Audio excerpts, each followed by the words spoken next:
I was listening to a broadcast of The Hour of the Time, and it was about evolution and creation, and one of the callers called in and they were talking about um, species and the sexes, like male and female, how do they evolve.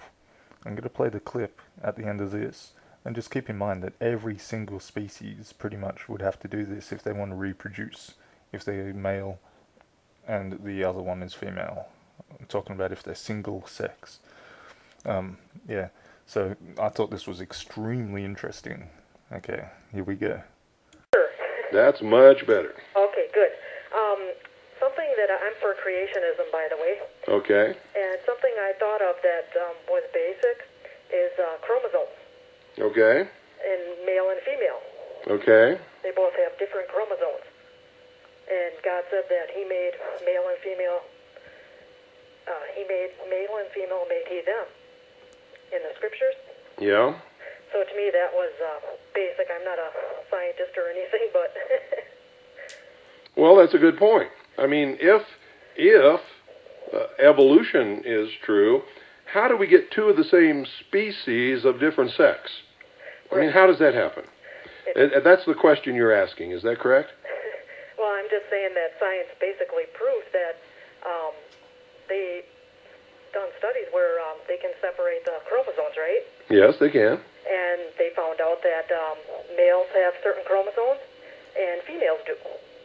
Yes, but they're still the same species of what they call in science an animal. Right. How does that happen? Oh, boy. How do we evolve different creatures of the same species of different sex? That's a really interesting question.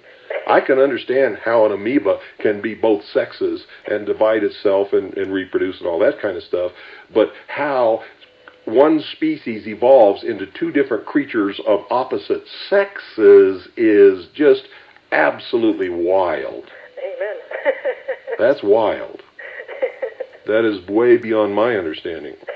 Mine too. And I've asked some very prominent scientists to explain that to me over the years, and guess what? They couldn't. They haven't a clue. They don't have a clue. Because you see, both of the different sexes, somewhere, it had to split from the species into two sexes, and then the two different sexes had to evolve independently from that point on. Right. Now, this isn't something I've made up. Some of the greatest minds in the world have told me that quietly on the side with the promise that I would never reveal their name. If anyone has any idea about genetics, could they please explain that? Because I'd really love to know. And if it's explained extremely well and there's no refuting it, then I'll say, hey, creationists, this is an extremely invalid argument. It looks as though the evolutionists have some, something here that's true and supports evolution.